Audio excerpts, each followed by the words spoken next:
নমস্কার, দেখছেন বলো কি জানতে চাও। আমি সায়ন আপনাদের সঙ্গে। পশ্চিমবঙ্গ ও ঝাড়খণ্ডের মধ্যবর্তী অঞ্চলগুলোতে বহুদিন ধরে রেল ছিল শক্তিশালী যোগাযোগের মাধ্যম। কিন্তু কিছু নির্দিষ্ট এলাকা, বিশেষ করে পুরুলিয়ার পার্শ্ববর্তী গ্রামীণ স্টেশনগুলো ঠিক সুবিধা পায়নি। বহু শ্রমিক, শিক্ষার্থী এবং ছোট ব্যবসায়ী এখনও বাস বা এক্সপ্রেস ট্রেনের উপর ভরসা করে, যা সময় সাপেক্ষ ও ব্যয়বহুল। এখন সেই অবস্থায় এসেছে একটা মৌলিক পরিবর্তন। ভারতীয় রেলের উদ্যোগে আসানসোল থেকে বোকারো স্টিল সিটি পর্যন্ত নতুন MEMU, অর্থাৎ যাকে আমরা মেমু ট্রেন বলি, main line electric multiple unit, সেই পরিষেবা উদ্বোধন করা হয়েছে। এই ট্রেন পরিষেবাটি 10ই ফেব্রুয়ারি 2026 থেকে নিয়মিত চলবে এবং এই রুটে বর্ধমান, পুরুলিয়া ও বোকারো জেলা সমূহের অনেক ছোট স্টেশনও জুড়বে। অর্থাৎ এই রুটে বেশ কয়েকটি স্টেশনে এই ট্রেন থামবে। কাজেই শুধুমাত্র বড় শহরের বাসিন্দাই নয়, গ্রামীণ এলাকা থেকে মেডিকেল, শিক্ষা বা অন্য যে কোনো কাজের যাত্রীরাও উপকৃত হবেন।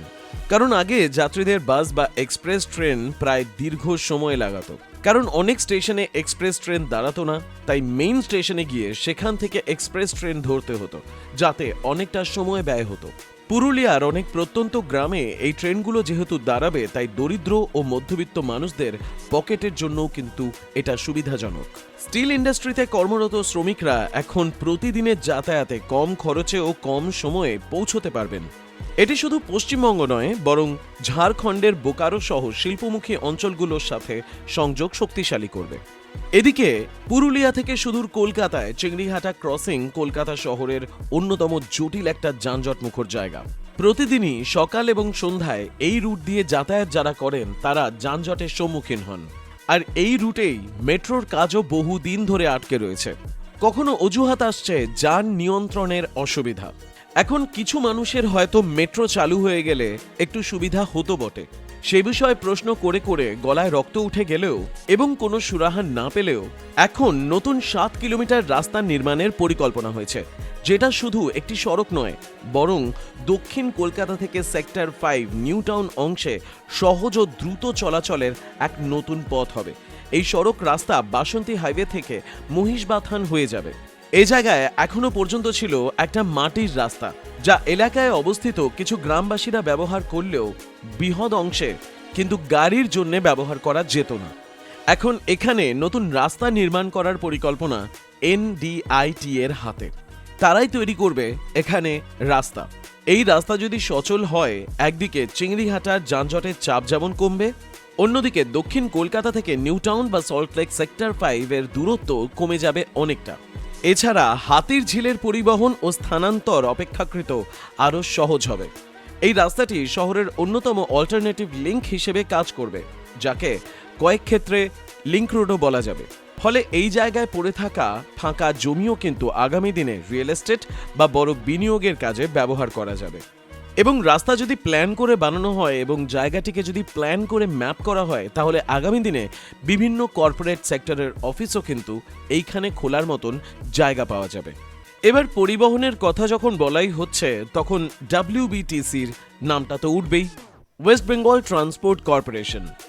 WBTCর 120টি ইলেকট্রিক বাস ইতিমধ্যেই চলমান। খবর আসছে আরও 225টি CNG বাস ক্রয় করা হচ্ছে। পাশাপাশি 84টি EV চার্জার বিভিন্ন ডিপোতে বসানো হচ্ছে। শুধু বাসই নয়, জল পরিবহনে CNG ইলেকট্রিক মিশ্রিত ফেরি এখন কার্যকর এবং আরও 13টি হাইব্রিড ফেরি নির্মাণাধীন। এর মূল কারণ হলো দূষণ কমানো। এমনকি শুধু তাই নয়, নৌকোয় করে পারাপার করার জন্য এবার হাওড়ায় তৈরি হচ্ছে আলট্রা মডার্ন একটা টার্মিনাল। এতদিন যেটাকে আমরা লঞ্চ ঘাট বা ফেরিঘাট বলে জানতাম, এবার সেটাই তৈরি হবে ফেরি টার্মিনাল। এই অত্যাধুনিক ফেরি টার্মিনাল কেমন দেখতে হবে, কি সুযোগ সুবিধা থাকবে, তার মধ্যে যা জানা যাচ্ছে, ভিতরে ওয়াইফাই বা খাওয়ার নানান রকম দোকান, স্টল ইত্যাদি সুবিধা থাকবে। এবার বাকি ডিটেইল আসলেই আপনাদের কাছে সমস্ত তথ্য পৌঁছে দেব। কারণ ভয় একটাই, কখনো কলকাতা আই তৈরি হতেও শুনেছি, স্ট্যান্ড রোড বা ব্রাবন রোডের ওপর দিয়ে আমরা রোপে চলার কথাও শুনেছি। এইসব শুনতে শুনতে পুরনো ধরধরা গোবিন্দপুরের মুড়ির টিনে করে এক প্রান্ত থেকে আরেক প্রান্ত গড়িয়েও গেছি। গড়ায়নি শুধু সময়ের চাকা আর কলকাতা আইয়ের চাকা। এই বিষয়ে আপনার মতামত কমেন্টে লিখে জানাবেন। ভালো লাগলে লাইক করবেন, বন্ধু বান্ধবদের সঙ্গে শেয়ার করবেন। আমাদের চ্যানেলে নতুন হলে আমাদের চ্যানেলটি সাবস্ক্রাইব করে বেল আইকন প্রেস করে অল বাটনটি প্রেস করতে ভুলবেন না, যাতে ভিডিও আপলোড হলেই আপনার কাছে খবর যায়। বলো, কি জানতে চাও?